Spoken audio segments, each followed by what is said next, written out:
seen it everywhere and everybody raves about it. They all talk about the benefits of journaling and how it has changed their lives. But every time you try it, it doesn't seem to work for you. It just falls off. It falls out of place and it falls forced. So every time you try it, you just stop it after 3 days or 4 days of trying it out.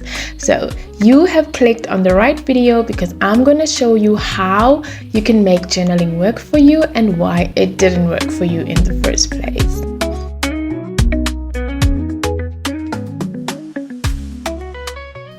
Hi guys, welcome back to my channel. My name is Rain and thank you for joining me.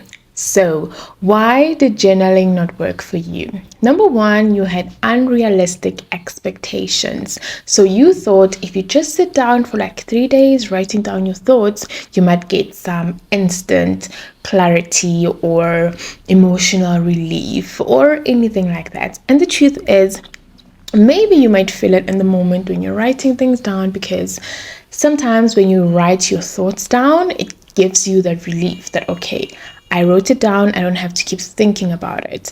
But the truth is, the benefits of journaling only accumulate with time. So you won't feel the difference right now, but if you keep doing it and you keep at it, you will eventually get to see the difference. So the issue is we don't stick with it long enough to even see the difference, to see the benefits of it.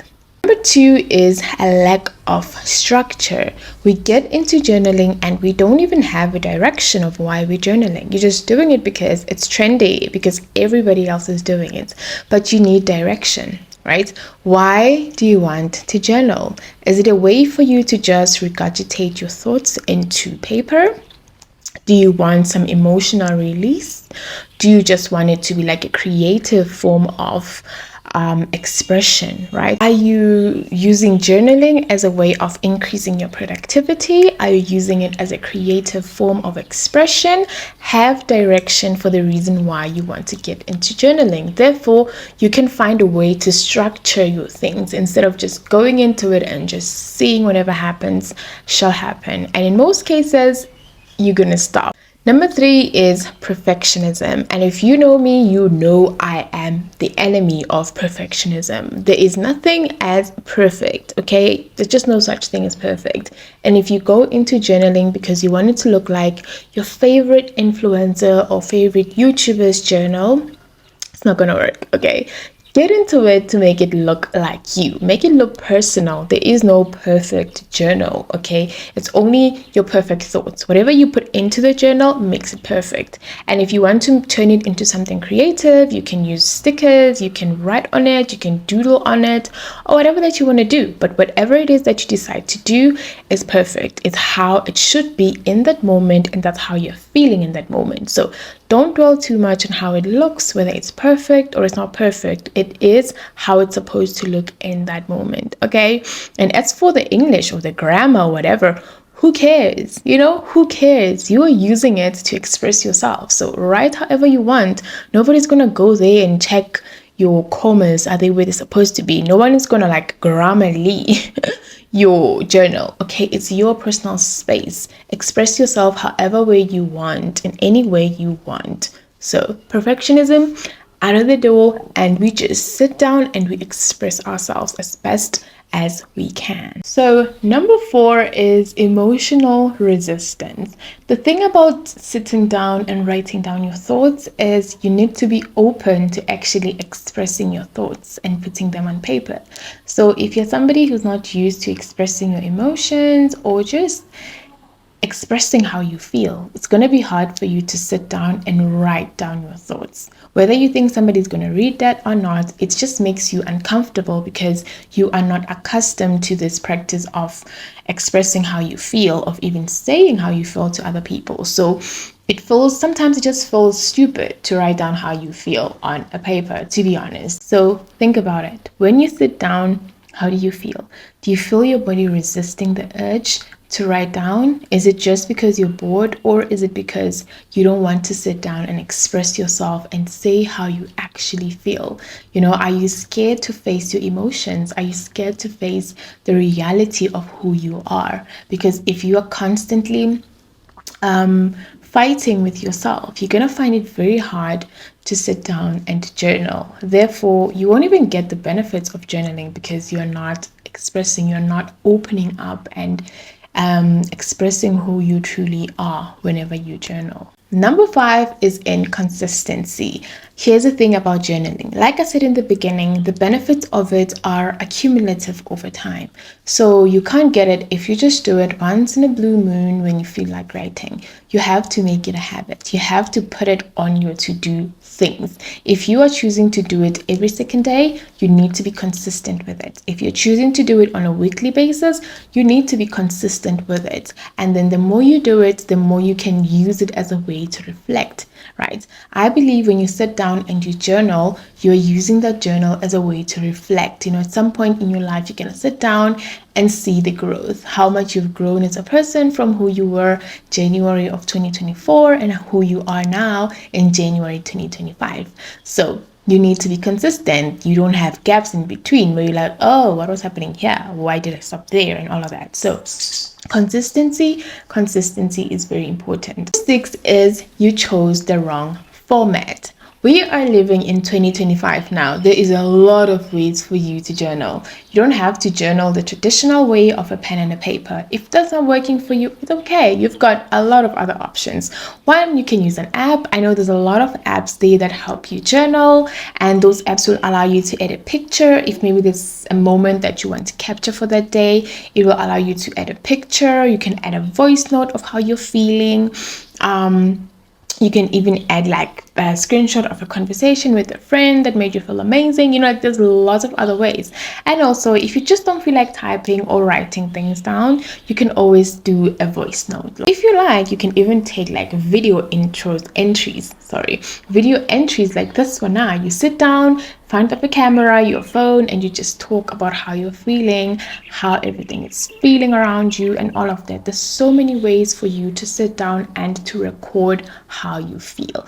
It doesn't always have to be a pen and a paper, but the idea is for you to reflect. The idea is for you to have a moment where you sit down with your thoughts and you try to see how far you've come, where you are, and where you want to go. So the whole point is for you to reflect. How you do it, how you get to it, is entirely up to you. Do what works for you. Do what you can be consistent with in the long run, not what looks cute or fun or trendy. Number 7 is a misalignment of personalities. Okay, what I mean by this is journaling is not going to work for everybody, period. Why? Because there's just some people who prefer going to a friend, telling a friend how they're feeling, and that makes them feel 100 times better. And they would rather speak to your friend and be like, hey friend, this is what happened to me, what. They just prefer that. That's who they are. And to sit down and journal isn't going to work for them. And it's okay. If you're that person who just feels like, if I have a good day, I want to talk about it. A bad day, I want to talk about it. I don't want to write anything down. I have people I can talk to. It's okay. Then don't journal. Just leave it alone. It's not going to work for you. Maybe your personality is not made for that. You're somebody who just prefers talking things through. If something's happening, you talk about it. It's okay. You don't have to journal, and you probably won't even feel or see the benefits of it that much, and if you have somebody you can share ideas with, share your thoughts with, share all those things with, maybe journaling is not going to have that much impact on you. Now that I've told you why journaling did not work for you in the first place, I'm going to tell you how this time you can do a few things differently so that it works, or at least you can do it for like 50% of the time, right? Number 1, start small. Like I said, you do not have to do what everybody else is doing. People that have been journaling for a long time are doing a lot of creative things with their journals. They're just adding and doing all these things. They are writing like essays as their journal entries and all of that.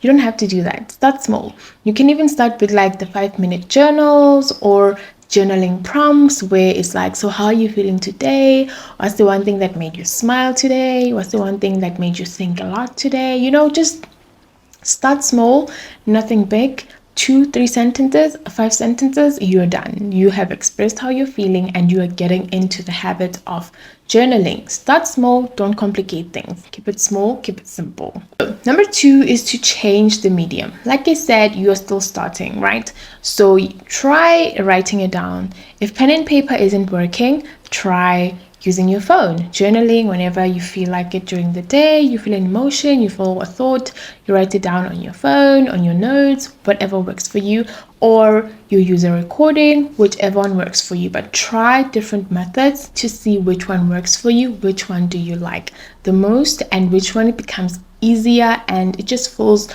more like you're more comfortable in that way or medium of journaling. So last but not least is forget the rules. Make journaling personal, make it work for you. Okay, if you feel like doodling around it, then do that. If you feel like adding stickers to it, then do that. If you feel like adding pictures, then do that. If you don't feel like doing any of that, you just want to write only, then do that. Like, nothing has to be perfect, okay? It doesn't have to be. And don't follow any whatever rules. If you just want, like today, if you just want to like make it a list, make it a list. Tomorrow you want to write a whole essay, write a whole essay. If tomorrow you just want to write 2 lines, then write 2 lines. There are no rules. There are definitely no grammar rules because nobody's going to be going through your journal apart from yourself. So keep it nice, keep it simple, and just forget about all the rules.